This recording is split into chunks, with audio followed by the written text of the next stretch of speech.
Hello again, Holy Rosary 8th graders.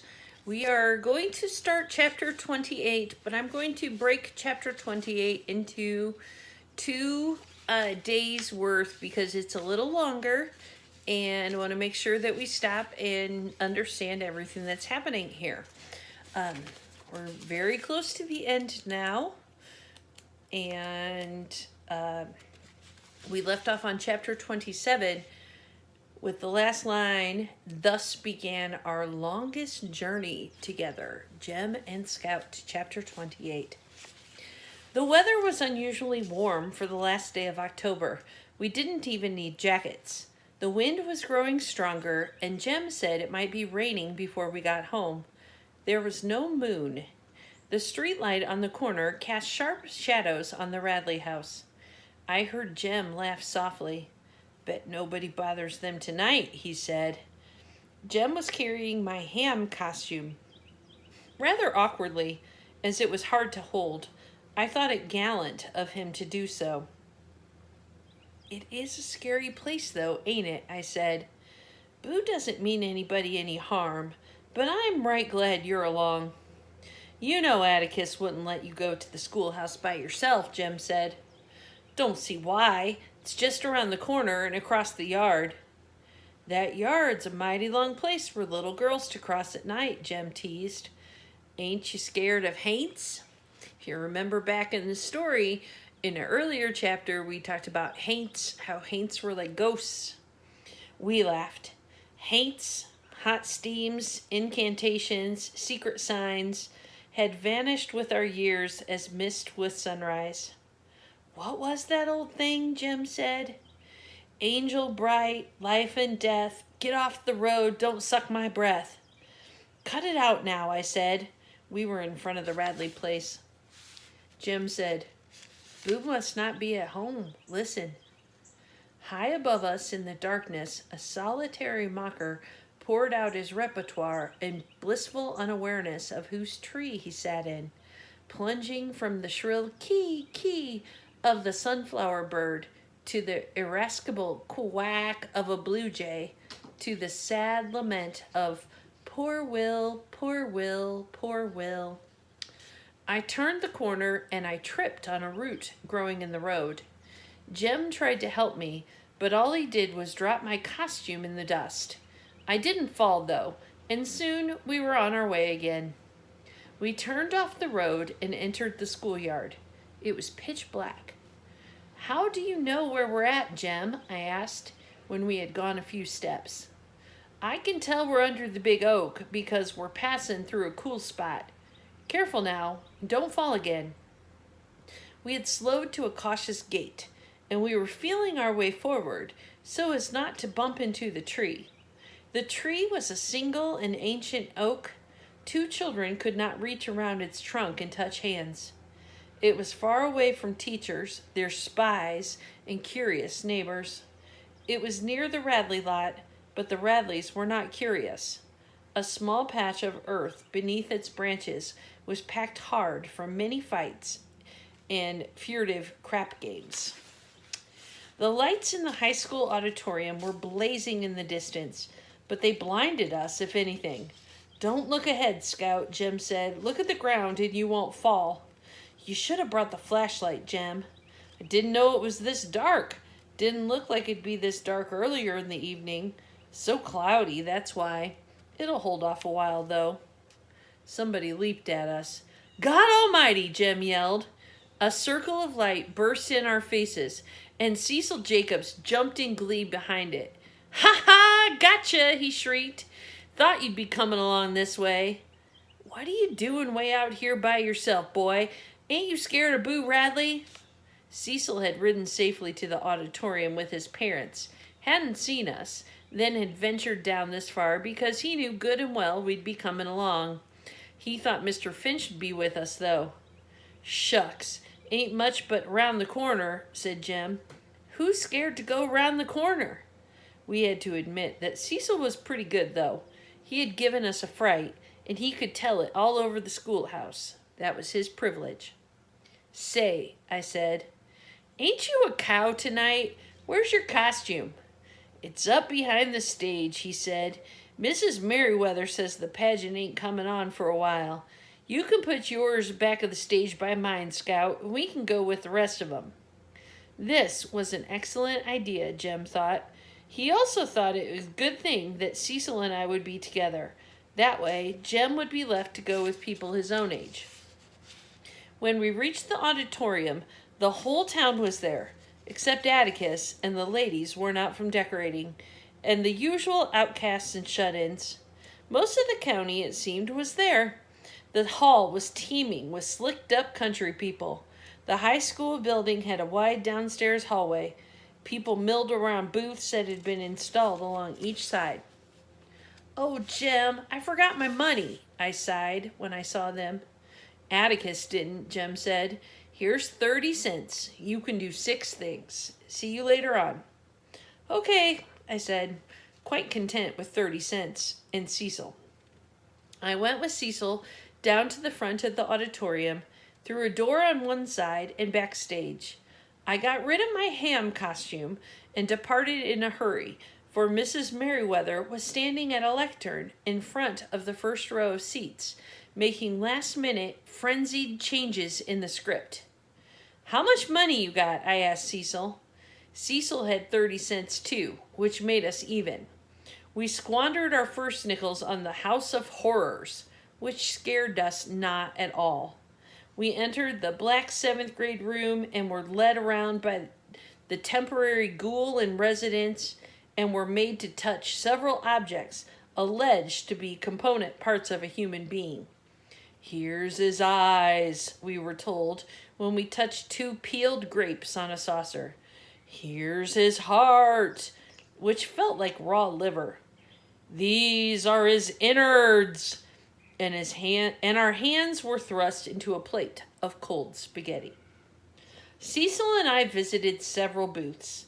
We each bought a sack of Mrs. Judge Taylor's homemade divinity.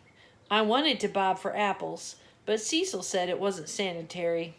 His mother said he might catch something from everybody's heads being in the same tub. "Ain't anything around town now to catch," I protested. But Cecil said his mother said it was unsanitary to eat after folks. I later asked Aunt Alexandra about this, and she said people who held such views were usually climbers. We were about to purchase a blob of taffy when Mrs. Merriweather's runners appeared and told us to go backstage. It was time to get ready. The auditorium was filling with people. The Macomb County High School band had assembled in front below the stage. The stage footlights were on, and the red velvet curtain rippled and billowed from the scurrying going on behind it. Backstage, Cecil and I found the narrow hallway teeming with people. Adults in homemade 3-corner hats, Confederate caps, Spanish-American war hats, and World War helmets. Children dressed as various agricultural enterprises crowded around the one small window. "Somebody smashed my costume!" I wailed in dismay. Mrs. Merriweather galloped to me, reshaped the chicken wire, and thrust me inside. "You all right there, Scout?" asked Cecil. "You sound so far off, like you was on the other side of a hill." "You don't sound any nearer," I said. The band played the national anthem, and we heard the audience rise. Then the bass drum sounded. Mrs. Merriweather, stationed behind her lectern beside the band, said, "Macomb County, ad astra per aspera." The bass drum boomed again. "That means," said Mrs. Merriweather, translating for the rustic elements, "from the mud to the stars." She added, unnecessarily, it seemed to me, "a pageant." "Reckon they wouldn't know what it was if she didn't tell 'em," whispered Cecil, who was immediately shushed.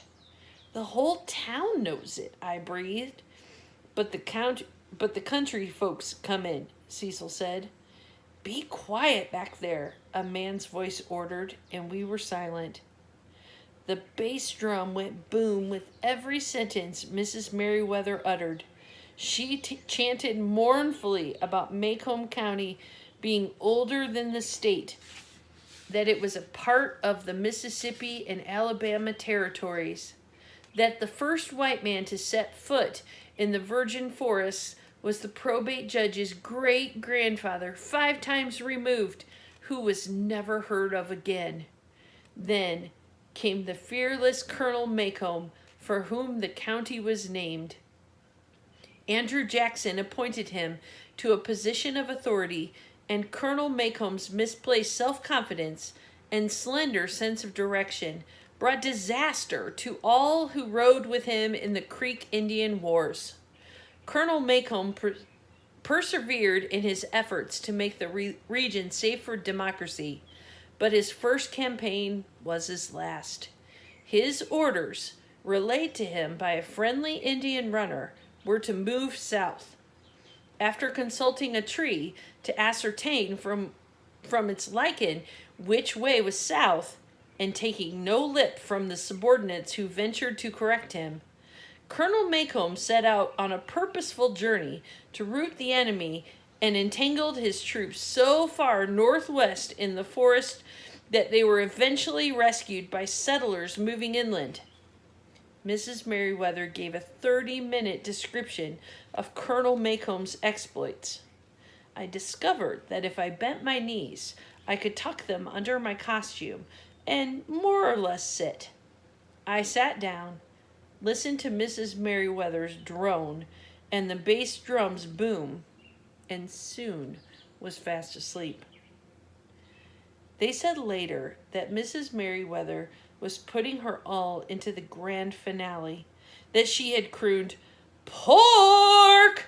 with a confidence born of pine trees and butter beans entering on cue. She waited a few seconds, then called, "Pork!" When nothing materialized, she yelled, "Pork!"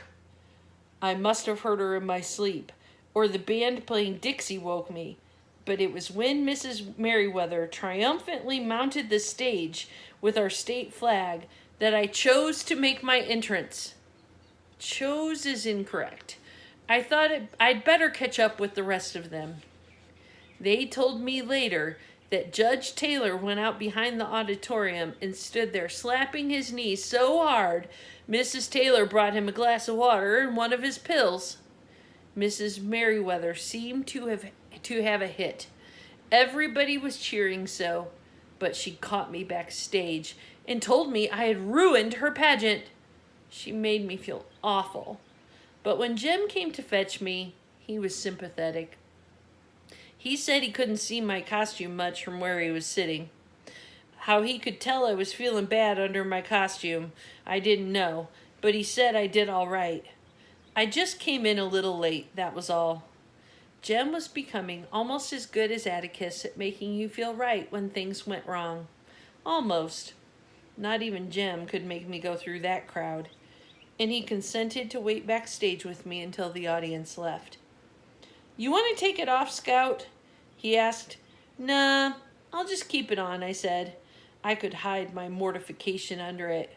"You all want to ride home?" someone asked. "No, sir, thank you," I heard Jem say. "It's just a little walk." "Be careful of haints," the voice said. "Better still, tell the haints to be careful of Scout." "There aren't many folks left now," Jem told me. "Let's go." We went through the auditorium to the hallway, then down the steps. It was still black dark. The remaining cars were parked on the other side of the building, and their headlights were little help. "If some of them were going in our direction, we could see better," said Jem. "Here, Scout, let me hold on to your hock. You might lose your balance." A ham hock is like the skinny top part of the leg. "I can see all right." "Yeah, but you might lose your balance." I felt a slight pressure on my head and assumed that Jem had grabbed that end of the ham. "You got me?" "Uh-huh." We began crossing the black schoolyard, straining to see our feet. "Jem," I said, "I forgot my shoes. They're back behind the stage. Well, let's go get them. As we turned around, the auditorium lights went off. You can get them tomorrow, he said. But tomorrow's Sunday, I protested as Jem turned me homeward.